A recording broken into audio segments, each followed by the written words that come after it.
So welcome to the Deal Final Corner. So this is your weekly property talk show brought to you by Property Filter, hosted by myself, Guillaume Black, your favorite Frenchman, CEO and co-founder at Property Filter.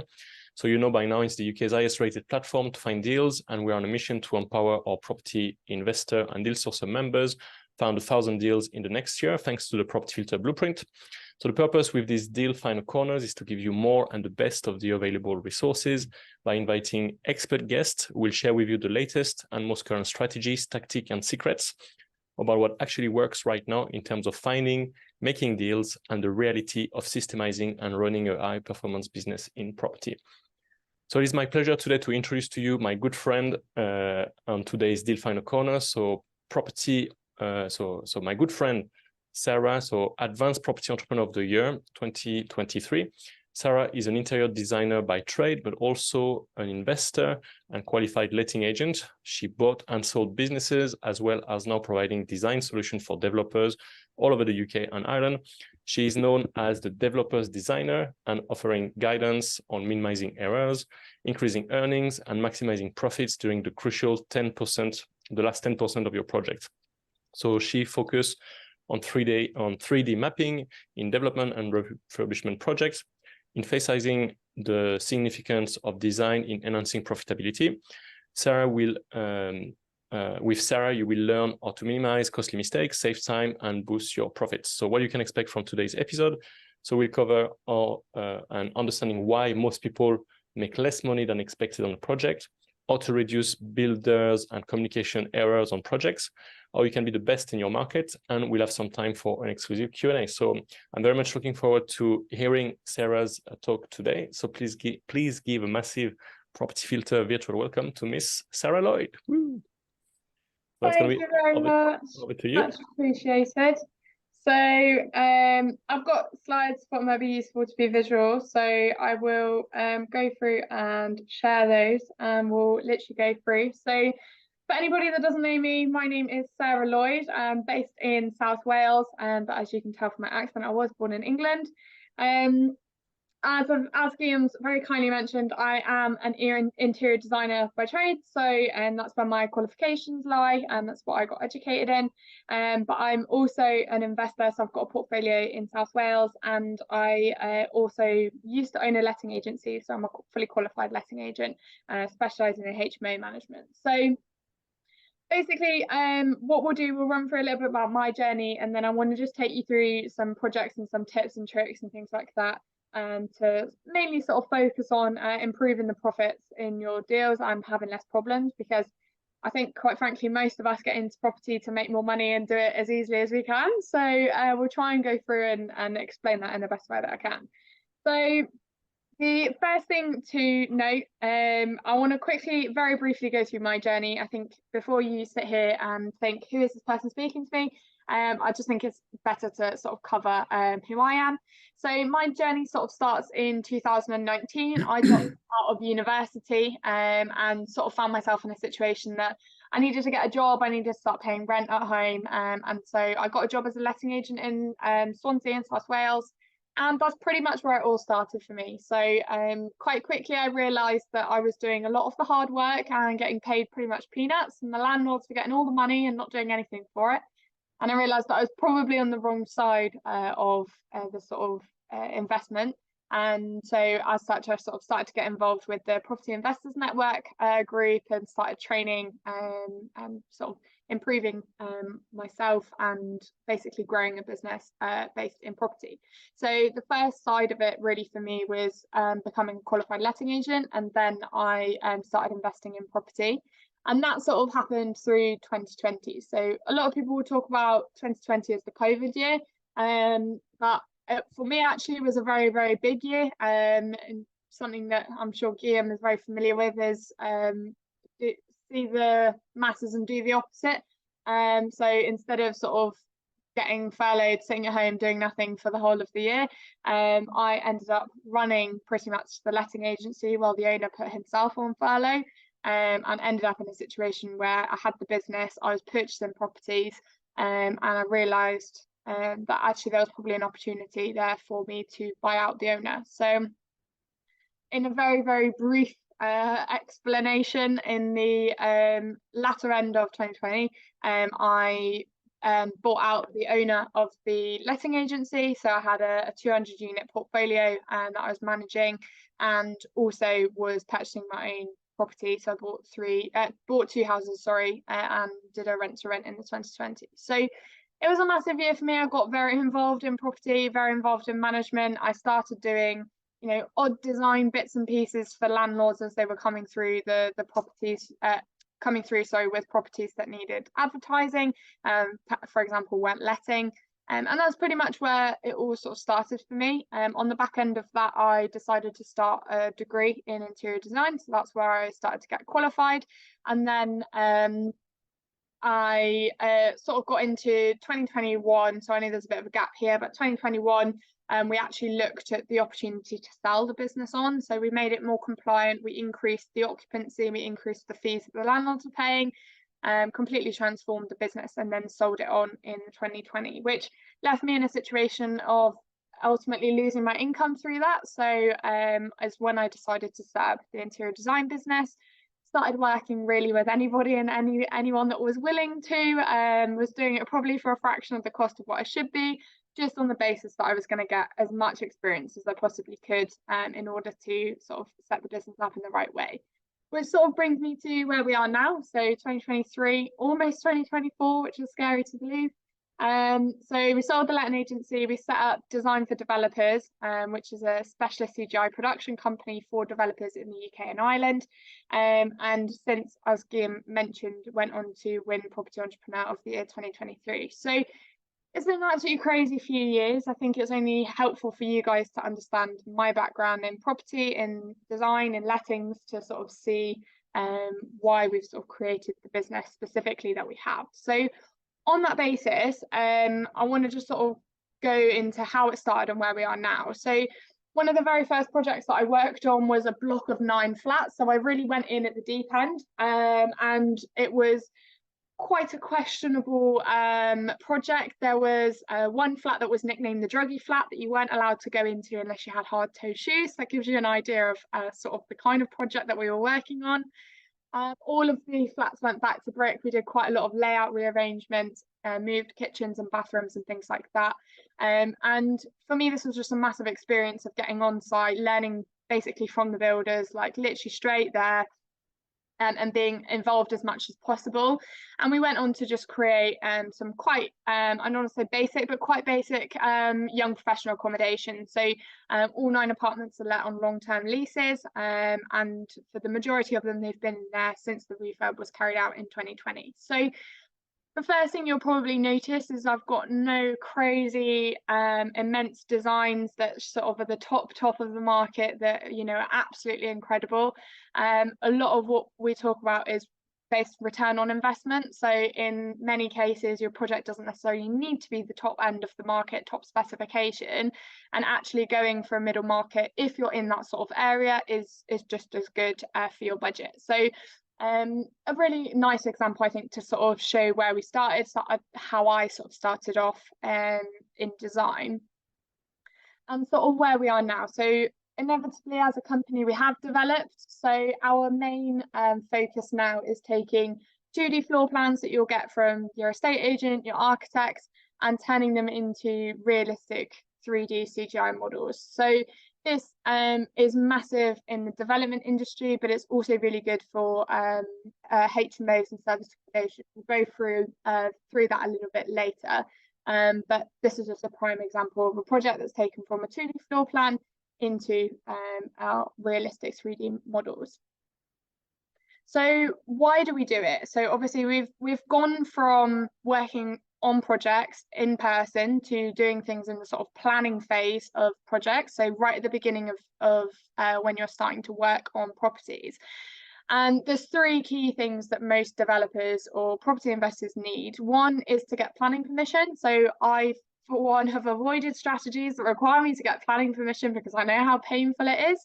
But multiple people, whether you're doing commercial to residential, whether you're doing conversions, developments, new builds, or even if you're just going for C3 to C4 in Article 4 areas for HMOs, You may well need planning permission at some point, and it is much easier to get planning permission when you can show what the project will look like at the latter end of the development. Building clarification. So the number one reason why most people overspend on their budget is because they haven't given enough clarification and specification to the builder, and they end up having to redo things, or things go over time, take longer, and ultimately cost more. And early advertising, which is one of the biggest things that most developers don't do and should be doing, is while you are still building out your project, while you're still going through the build, you need to be advertising the property ready for when the build is over, you can hand over the keys straight away. So many people will go through the whole phase of the purchase, the whole phase of the build, then they'll be sat with the property empty for potentially 4, 6, 8 weeks after the building work has finished, and they won't be able to let or sell it because they haven't advertised early enough. The reality is that's potentially 2 months worth of profit and income straight down the drain, and it's likely the time you need that money the most, because you're refinancing, you're hitting deadlines, you're hitting your development funds are coming to an end. If not, you've already gone over budget, and you need to get that money in as early as possible. So based on those sorts of things, what we're trying to achieve, what we're trying to get at, is what we're trying to avoid. So most people will be trying to avoid making less money. Now, a lot of people in property will have made less money at some point than they'd initially hoped to.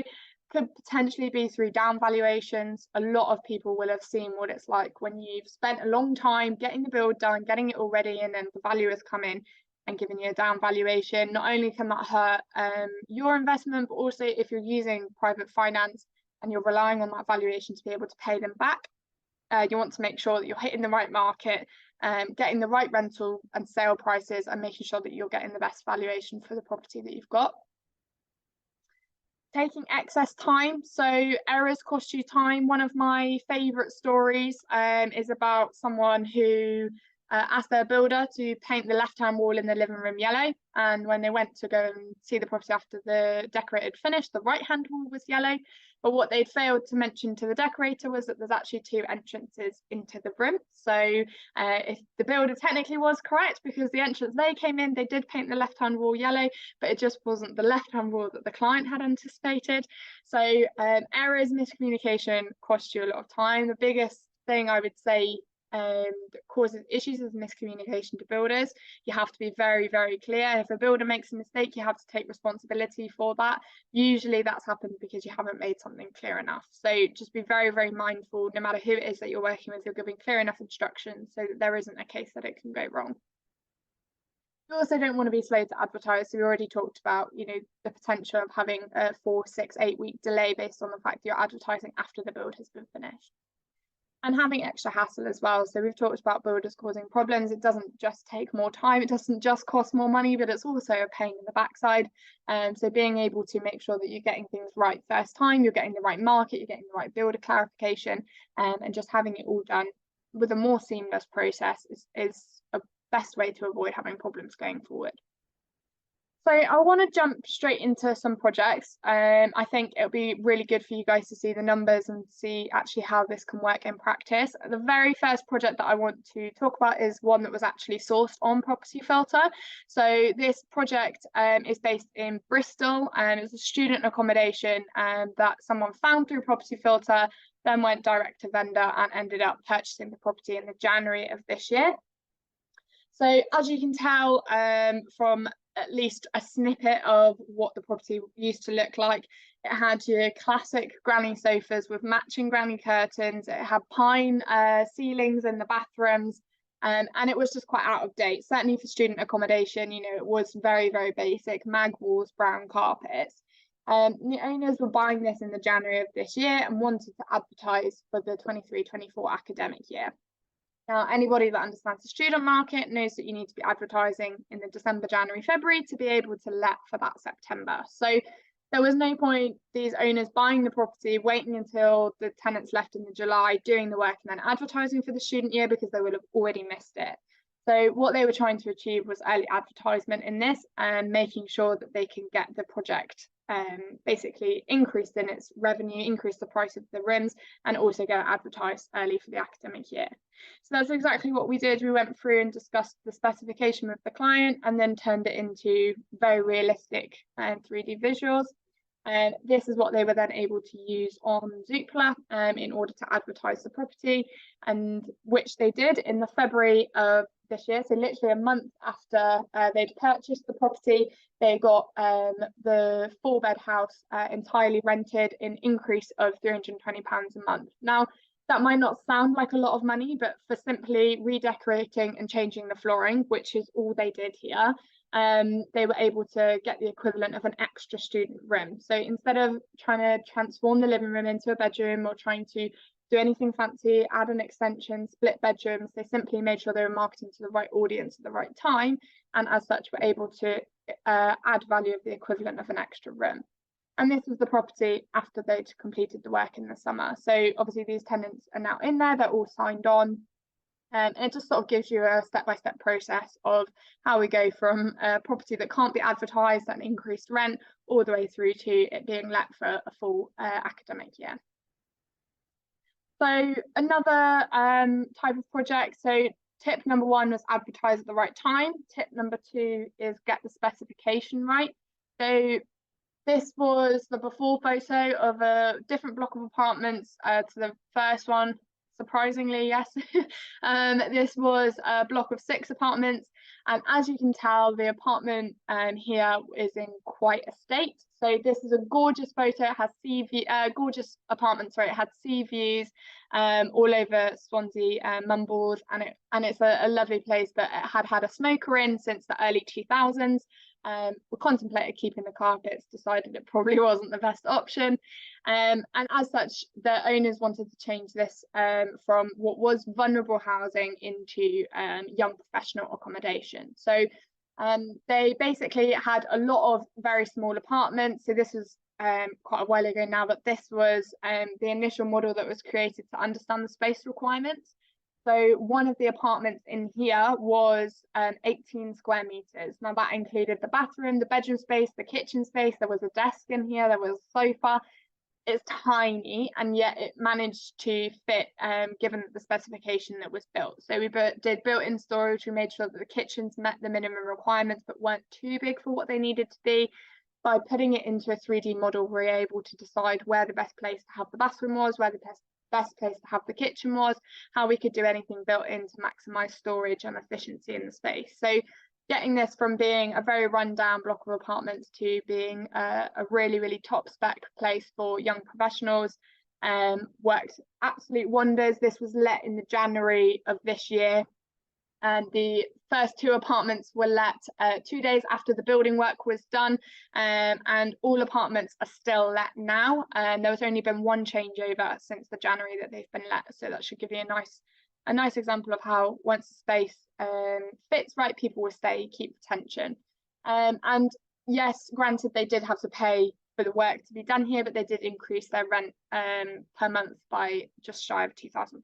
So getting the specification right means you'll maximize the space, you'll increase the efficiency of the space, so you'll have retention, you'll get people to stay longer, and ultimately increase your revenue and decrease the hassle that you have alongside moving tenants. So top tip number 3 is use imagination. So a lot of people don't have much imagination. Granted, that could be buyers, it could be renters.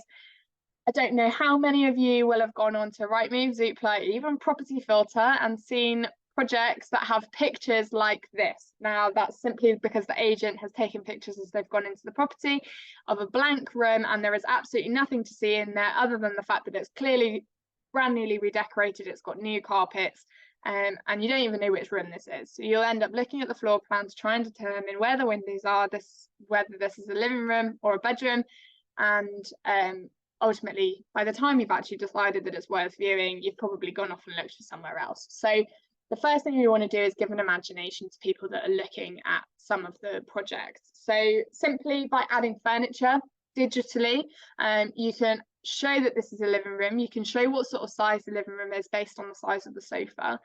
We haven't changed the plug sockets, we haven't changed the wall colours, the windows, the flooring, even the cabinet is exactly the same. So it gives you just a really good indication of space. So the one thing that a lot of people unfortunately don't have is much imagination when it comes to property, and so just feeding people that imagination can be massive. And it's the same thing with bedrooms. Then when you go to advertise this space, you can actually list and say, you know, small double bed featured in the advertising pictures. That gives people an indication that they're not going to fit a king size bed in this bedroom, and it just sort of feeds people a little bit more information than most other people will be providing. So next tip is be realistic. So this is all about advertising in terms of specification and meeting legal requirements as such. One question that we commonly get is, when we advertise, how do we basically get away with we're not false advertising? So ensuring that our visuals are incredibly realistic. So obviously you can see through 3-step process here. You've got the sketch of the initial project, you've got the initial render, which gives you an idea of what's gone in there, and then the hyper realistic version, which has all of the lighting and things like that. We've product listed everything that's in this picture. So the client can go ahead and purchase the mirror, they can go ahead and purchase this exact toilet, even the toilet flush, even the bottles of shampoo, the towels. Everything that you can see then is product listed, is very realistic. It's exactly what the client is going to get at the end, and therefore you're meeting all the requirements in terms of false advertising. If you suddenly put in a light fitting that doesn't exist or you can't buy in the UK, and then what you're advertising can't be replicated, then you'll be on the side of false advertising. So you've just got to be really realistic, really careful with some of these things. And the main final top tip is to make sure that you're selling a product. So ultimately, the biggest thing that you guys are doing is selling a product to somebody. Whether you're in service accommodation, whether you're in buy-to-let rentals, whether you're selling an actual house, you're selling a product. So you've got to make sure that that is fit for purpose. So if you have a service accommodation unit that's a 5th floor apartment in London city centre and there is no access to a lift, you're going to have absolutely no use trying to advertise in an elderly people's home about coming to stay in your nice London apartment. The likelihood is they're never going to stay there. It's the same with an Apple iPhone. You know, you wouldn't start advertising to a different kind of market. You'd make sure you have your market set out and then advertise and market specifically to them, which is exactly what you're trying to do in property. So you need to think of your property as a product. Ultimately, who is it that's going to be buying it? How do we make sure that they buy it, get the most out of it, and then buy again? So serviced accommodation users, you want them to come back. People that are staying in long-term rentals, you want them to stay as long as possible. You don't want to have turnover. So you're just trying to make sure that you're hitting those specific targets. So these are both a couple of projects that we've done. So there's a nursery and a cafe. Now, the nursery is a development project. So before you think that this is someone's own home, this was a project that was in a really lovely area that had a garden, off-road parking, and it was a 4-bed house. Beautiful place, quite modern, quite new. Now, this is was a perfect area for young couples and young families. So when people are looking through Zoopla or Rightmove or Property Filter and they're seeing projects that, you know, look the exact same as everybody else, and then they come across something that pulls on the heartstrings, such as a baby nursery that they can imagine creating, suddenly you're hitting your market with your product. So you're actually, you know, picking the right person and you're specifically marketing to that. Exactly the same with the cafe. It's quite a rural area, and as such, you know, you've got people like walkers, you've got quite active people and things like that. You've got a lot of youngsters, and so marketing specifically to the type of people that you want to interact with your clients. So exactly the same here is this cafe has quite a big social media presence, and therefore for them they want to get people that they're going to attract on their social media. They want the place to be Instagrammable, they want it to look nice. So it doesn't matter what kind of project you're working on, where it is, who you're advertising to. The main focus of this is that you're selling a product. So you need to identify what your product is, who you're trying to sell it to, and then market it specifically to that. So there's 3 stages to this. There's the development stage, the design stage, and the delivery stage. So just to briefly go through each of these, because every single element of this should be considered right at the beginning of your project. So when you are first looking at a project to buy and you think this is a perfect 4-bed, it could easily be turned into a 6-bed HMO because it's not in an Article 4 area, it's got space for that, there's a massive living room, there's 2 living rooms, and we can definitely change that. Perfect, but some of the things you need to start considering is, how does the layout of the rooms work? Are you going to be able to fit a small double or a double bed, or are you only going to be able to fit a single, and therefore is it actually going to work? Things like your kitchen layout and kitchen spacing. If you want to go from a 4-bed to a 6-bed, you need to increase the capacity of your kitchen. Can your kitchen do that, or is it stuck at the size that it is? So making sure that the development side of it, that how does the space work, the efficiency, how does it actually, could you imagine living there?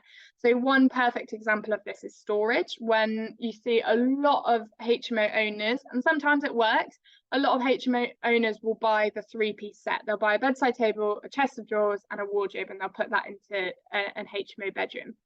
I know for a fine fact I would probably struggle to fit a lot of my clothes in that space. So, how would I expect a client of mine or to be able to fit in there as well? So thinking about those spaces before you've even bought the project, making sure that it will work for the type of audience you're trying to rent to is absolutely vital. And again, same thing, when we were working on the 6-bed block of flats and we put in built-in storage, every single one of those apartments, unlike an HMO, is going to have an ironing board, it's going to have a hoover. They're all separate tenants, they're not sharing facilities. Therefore, having a space within their apartment that is basically, they can tuck away all of that stuff. So they had a full height wardrobe that had removable shelves so that they could put their ironing board and their hoover away out of space. These are some of the things you need to be considering when you're looking at purchasing the property, not once the builders have been in and fitted everything out. The second stage is design. So this is exactly about our product. So who are we trying to advertise to? If you've got a property that's on a really nice street, all the prices are quite expensive, but they're all, don't want to say basic, but maybe a little bit on the basic side, do you need to spend a little bit more in your budget and go for things like mural walls, or go for things like distinctive furniture, or change things up, go a little bit further on that design?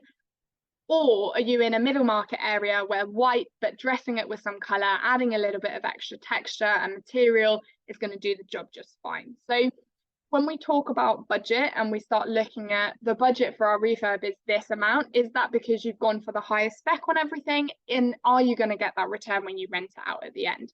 There is no point going for a London city centre apartment specification on a Swansea 1-bedroom apartment. I can tell you that for a fine fact, there is literally no point, because you're never going to make that money back. So it's just identifying that market, identifying the audience, and making sure that your budget and your design reflects that.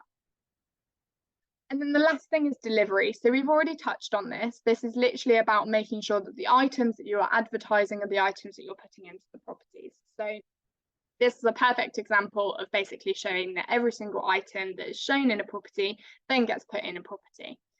In a CGI, sorry, gets put in the property. So develop, design, deliver is basically your 3-step process to ensuring that the space works, it's designed for the right audience, and then you've got a budgeted specification ready for furnishing your property. So I think that is pretty much it. That's the 3-stage I would recommend. I'm more than happy to share some top tips. We've got a what's called, oh, here we go, I have got our top tips, never mind. So top tip number 1 is take good before and after photos. So one of my favorite projects that I worked on very, very early doors, I didn't actually take any before photos. So I wasn't able to go back and have a look and reminisce and see what it looked like before we started. And also there's a complication. If you're going for a revaluation, for example, you need to be able to show how you increase the value of the property. What does it look like before? What does it look like now? How have you sort of bridged that gap? And equally, I can guarantee if you go on to somewhere like Spare Room now, you'll be able to see immediately which photos have been taken by a professional photographer and which have been taken on an iPhone. So it's just important to make sure you get both the before and the after photos. I always hear phrases from different people about it'll never be the right time to buy. You know, people will talk about the mortgage market and it's a problem because it's not the right time to buy, or someone will say it's not the right area, you can't buy property in this area, it's too expensive, there are no deals to be done. The reality is, when you have the right team, you have the right understanding, the right education, it'll always be the right time to buy, it'll always be the right location to buy. So you just need to make sure that you're tuning into the right support and the right education to make sure that you're getting that information correct. And I can guarantee it'll always be the right time to buy. You know, COVID was a perfect example for me. A lot of people were saying that house prices were going to drop, that you shouldn't be buying, it's too scary at the moment. I bought 2 properties and bought a business in that time, and the value of all of those only went up. So make sure you get the right education and the right support. One of my biggest tips is, what is the cost of empty rooms? So a lot of people will say, I can't justify spending £100 in Dunelm to dress this bedroom. But the bedroom that they're trying to dress is advertised at £500 a month and it's been empty for 2 weeks. In theory, they've already lost £250. So a lot of the times when you're looking at the design side of things, the finishing touches is not necessarily what the cost of doing something is, but what's the cost of not doing it. Can you afford not to advertise your student market in the January or February? Can you afford not to dress this room if it's been empty for a month? Don't be afraid of white. So as I've said, don't get me wrong, I love a mural wall, I love different colours in property, but I think the main focus is that you can never go wrong with white. You can always add colour through decor, through plants, through throws and cushions, but you can't take colour off once someone has moved in. If you've got an HMO, for example, you're not going to have people redecorating their bedrooms. Being able to give them a more blank canvas that they can create a home sometimes works better than trying to create everything for a picture and it not being somewhere that someone can actually live. So don't be afraid of white. It can often be dressed up massively. I can guarantee if you go on somewhere like Pinterest and type in white bedroom or white living room, you can find some really, really upmarket, nice designs that feature no colour on the walls, but feature colour elsewhere. And tip number 5 is know your audience. So exactly as I've touched on a few times, make sure you know what the product is that you're selling, who you're selling it to, and make sure that you're selling it at the right time. So we've got a mini map document. There's a QR code on there for anybody that wants it. I'm going to have to put links in the chat. But we've got a mini map document which is free, which gives out a lot of our design specification tips. It gives you a draft plan for basically product listing, everything that you need. It'll tell you everything that you should be considering buying, all of our design tips and tricks for the current market. So if anybody is interested in that, we can email that over completely free of charge. That's pretty much me, Guillaume. Thanks very much for having me on. I hope I've added some value. Yeah, thanks so much, Sarah. Just on the link, so it goes onto a link tree to your Instagram and stuff like that. So what's the best? So if people want, so can you remind me what are the resources you are? So we've got our mini map document, which is a downloadable PDF document that has all of our tips and tricks and our product listing recommendations. And so shop recommendations, all of that kind of stuff. Color recommendations dependent on the strategy that you're working with and the areas that you're working with. So anyone that wants that, we can send that over. Okay. So do you want to pop? I couldn't find it on the link. Sarah, do you want to pop your email? Maybe pop it in the group. Yeah, I either pop the thing so that people can download it, or just put an email. People can just email you to ask for it. That's quite a cool resource.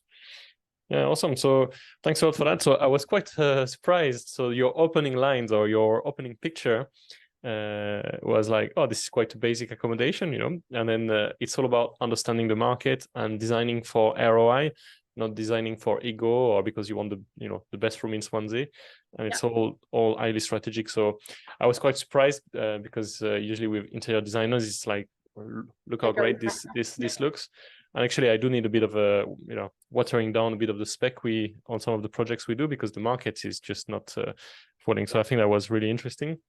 And I really liked how you went through the journey of the design, so from sketches, and I'm guessing you're using like Google SketchUp to do one aspect, and then it goes into a render on the other side.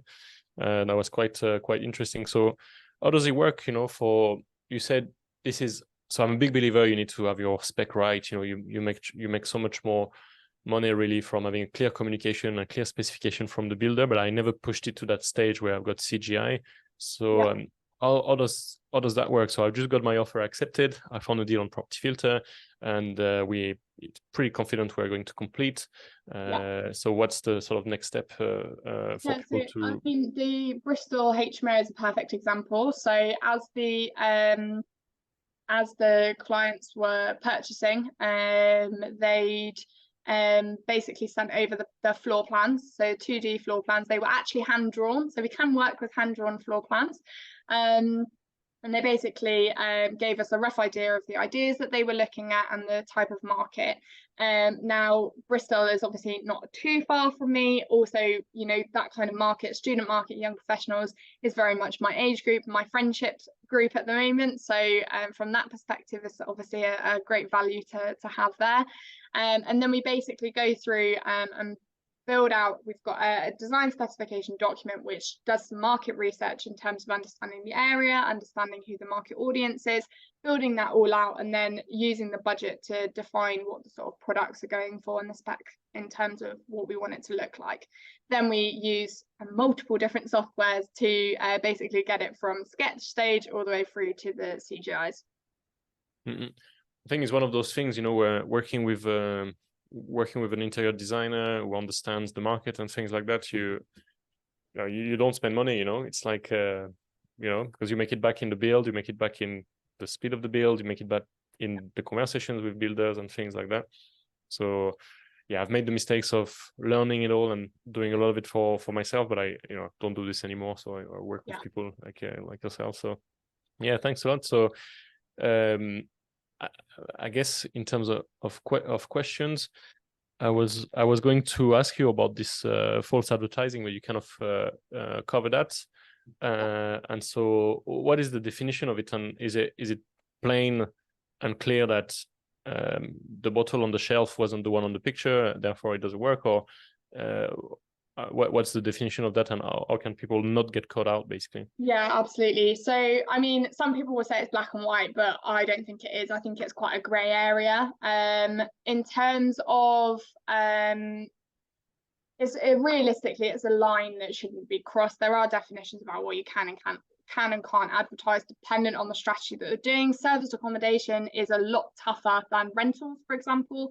So if you're advertising on something on Airbnb and you've put a specific bottle in the shower and you put a specific cushion on the bed and they don't match, sometimes that can be classed as false advertising. So service accommodation is a much tougher market when it comes to false advertising, so you have to be very, very careful, whereas things like rentals can be slightly more lenient. So if you advertise if you put in your advertisement, so at least written, that the visuals are literally just a representation of the room, they are computer generated images and therefore aren't to be taken as genuine photos of the property, you can get away with putting some things in. So it depends on the strategy, and there is obviously a line to be drawn. You have to, as best as to your knowledge and as best you can, make that as accurate as you can. So like from our example, we won't ever recommend someone use photos for advertising unless they've got the product list with it that they're going to be purchasing the items for. So yeah, I mean, the easiest way to do it is just to ensure that whatever it is you're advertising is an exact representation of what you're going to put into the properties, but at the same time, it's not always possible. And I guess you're right. It really depends, because if you're renting an Airbnb, you are effectively going to experience the spoons and the cutlery and everything. But if you are staging a CGI for something to sell, and you're selling it empty, this is just to help people with the 100%. So point you made about imagination. That. Yeah, 100%. Okay, awesome. So with some questions. So Nina is asking, so in your examples, there is not much internal alterations in terms of the layout. Yeah, and I don't know if you can comment on that. I think it will depend on every project, but I think that's a common question. We can't go through every single project that we've done. Both blocks of apartments that we did, all of them had layout changes. So rooms were moved, walls were taken down, things like that.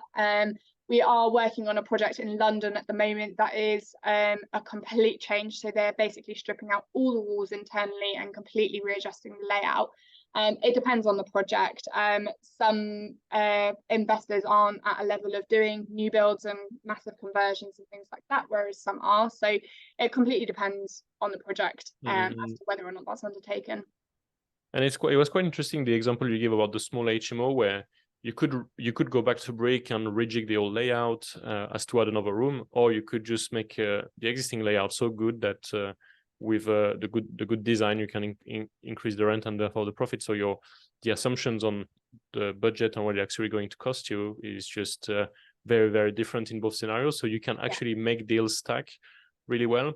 So it's why a lot of people come to us and say, hey, you know, like I want the data on the room rates in my area.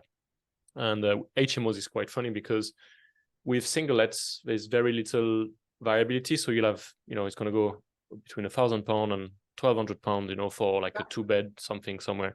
But if you go on the room rate, it can go from 400 to 800, you know, based just on the design. So it's very easy to talk yourself out of doing certain deals because the average rent in the area for rooms is 450, but with the right design and advertising to the right market, actually, you could push this rent to 600, 800.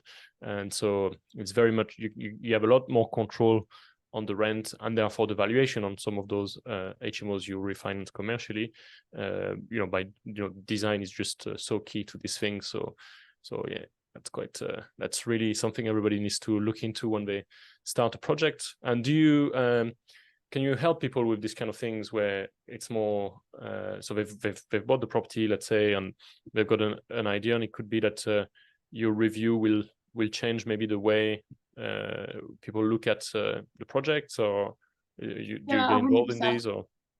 Yeah, so there's sort of like an initial preparation phase as such. So one project that we've worked on, we simply basically did a consultancy.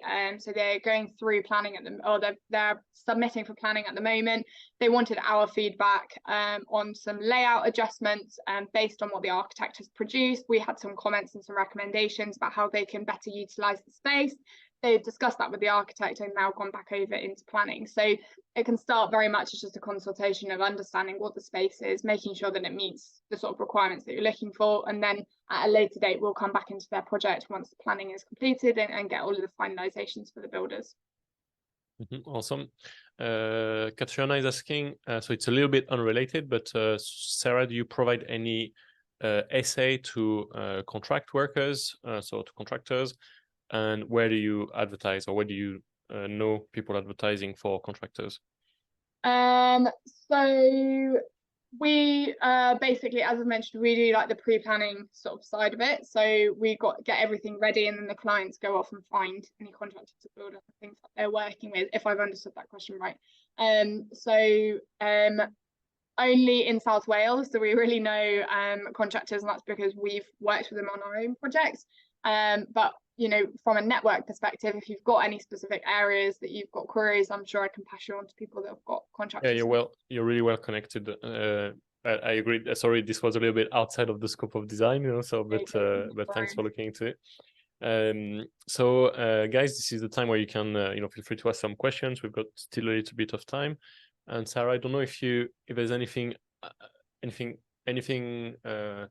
around what we talked about just now, you know, maybe you want to add to, or go into more details on something.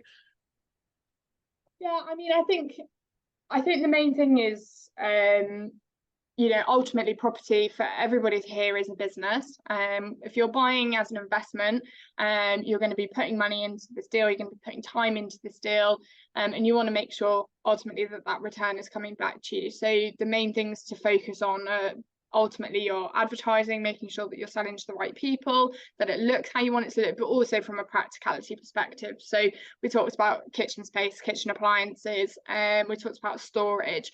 One of the main things is just that encouraging you to be like, how would I feel if I lived here? A lot of people, you know, might say, well, wouldn't live in shared accommodation, so it's not, you know, I wouldn't choose to, and it's like, that's totally fine. But if you had to, if this was the only place that you could afford, or if you had to live in this area or whatever, how would you feel if this was the storage that was provided to you? Or how would you feel if this was the design of the room? Could you make it your own? You know, I've seen, and absolutely no, you know, nothing against these designs. I've seen some absolutely fantastic neon bedroom designs with sort of cool mural walls. It's got loads of colour in, loads of like decoration, all of that kind of stuff. And actually, if it were me personally, if I was then going into that room to live there for 6, 12, 24 months, it's like I would want it to be more simple, so I can add my own decor to the wall, I can add my own colours to the furnishings and things like that, rather than sort of feeling like the design that's been created is the design I have to live in as well. Does that make sense? Yeah, awesome, man. Thanks a lot. So there's been lots and lots of really cool thank yous and really good feedback. So I can't really list them all. So yeah, thanks a lot for that. Amit is asking, can you give an indication of the cost of your service and if there are different types of services? Is it only for developers, or do you work with homeowners?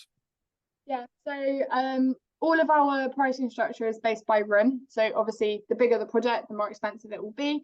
However, we work on a completely custom basis in terms of doing hybrid of our products and services to meet the requirements. So we don't have any sort of set packages or set like product listing things or anything like that. We feel that every product is custom and therefore it needs to be dealt like that.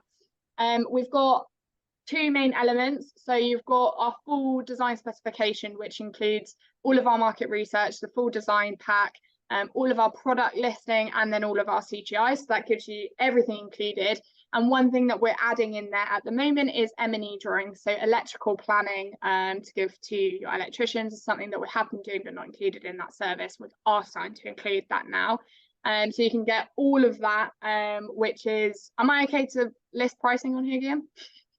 Not really, no, but it's fine. Yeah, no, it's fine. Yeah. The question was asked. The question was asked. So that's fine. All of that is 400 a room, and then just the CGI production, so the realistic visuals, are 200 a room. So if you've got your own design specification sorted, you know what you want it to look like, or you've already got a brand established and you literally just want it to follow in with that, and then the CGI side of it is 200 each. So it's literally two things. We've got a product pack as well, so if anybody wants the product pack alongside the mini map, just let me know.